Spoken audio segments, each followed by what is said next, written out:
छोटी सी मिसाल दूंगा। देखिए आपके दोस्त के पास एक मोबाइल है, आपको बहुत अच्छा लगा। अच्छा क्यों लगा? मसलन उस मोबाइल में कुरान था, उस मोबाइल में हदीसें थी, उस मोबाइल में बहुत सारी अच्छी अच्छी चीजें थी, तो आपने कहा मैं भी वैसा मोबाइल ले लूंगा।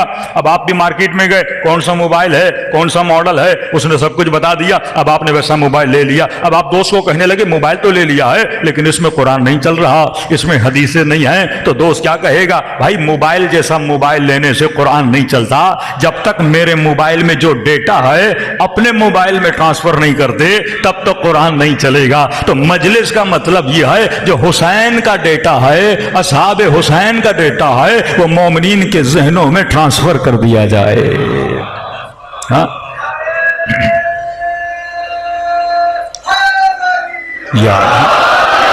हम मिंबर से हुसैन के फरामीन को बयान करके मोमिनों के जहनों में हुसैन का डेटा ट्रांसफर करते हैं।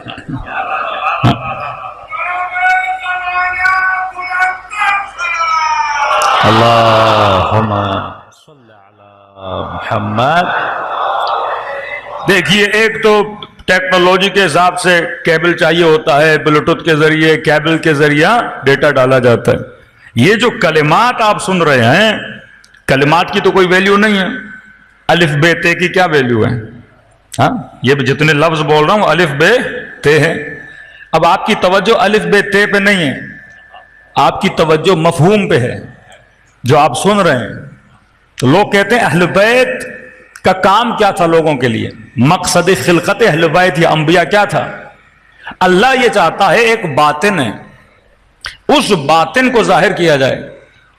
अब हमें गैब का नहीं पता, बातिन है। उलूम इलाही का हमें नहीं पता, बातिन है। खुदा कुरान के लिए कहता है कि ये मकनून है।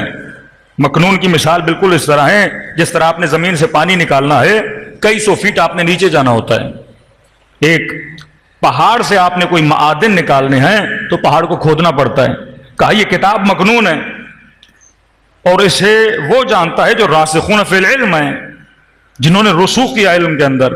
फिर कहा ला यमस्सुहु इल्लल मुतहरून है, और रासिखून की निशानी भी क्या है? वो पाको पाकीज़ा है। तो अहले बैत या अंबिया साहिबे इल्म परवरदिगार आलम हैं। अब वो बातिन जो अहले बैत का है वो किस चीज से जाहिर होता है? अल्फाज के जरिए से। अमीरुल मोमिनीन के खुतबात, इमाम हुसैन की बातें, रसूल खुदा की बातें, रसूल के सीने में वो इल्म है। वो इल्म किस चीज के जरिए से जाहिर होता है? अल्फाज के जरिए। तो कभी भी जाहिर पे इंसान का फोकस नहीं होता। आपका फोकस किस पे होना चाहिए? बातिन पे होना चाहिए। अभी लफ्जों पे आपका फोकस नहीं है, इन लफ्जों के जरिए से जो इल्म ट्रांसफर हो रहा है उस पे आपका फोकस है। बाज लोग जाहिर पे अटक जाते हैं। अब शिया मसलन अलम उठाते हैं तो हमारी मुराद जाहिर नहीं है, जाहिर को देखकर हम बातिन तक कौम को पहुंचाते हैं कि अलम को देख ताकि तुझे अब्बास की वफा याद आए। हाँ? कभी ताबूत निकाला जाता है, अहम वो जाहिर नहीं है।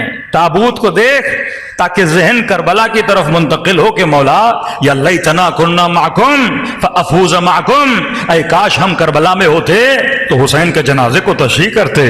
कभी घोड़े इन जनाजों पे न दौड़ाए जाते, कभी बेहतरामी। एक हसरत को इंसान पूरा करता है कि अगर उस उम्मत ने नबी के जनाजे की बेहुरमती की थी तो मौला अगर हम होते तो आपके जनाजे का क्या करते? एहतराम करते, तशरीह करते, ताबूत करते। तो हमेशा आप ये बात याद रखें, जब आप करबला भी जाते हो तो आपकी पूरी नजर सिर्फ जाहिर पे नहीं होनी चाहिए, बातिन पे होनी चाहिए। आगे कराती बेहतरीन जुमला फरमाते हैं, फरमाते आए मोमिन जब जरिए हुसैन को भी पकड़ो तो निगाह बातिन पे रखा करो। ये सोचा करो किस इमाम के दरबार में आए हो और उस इमाम के दरबार में खड़े होकर अल्लाह को उस इमाम का वास्ता देकर तुमने मांगना क्या है। कई लोग जाते हैं छोटी छोटी चीजें मांग के आते हैं। आगे कराती से किसी ने पूछा आप ही बताइए हम जब हुसैन के दरबार में जाएं तो अल्लाह से क्या मांगे? उन्होंने कहा जब हुसैन की जरी को पकड़ो तो खुदा को हुसैन का वास्ता देकर हुसैन से खुदा को मांगा करो।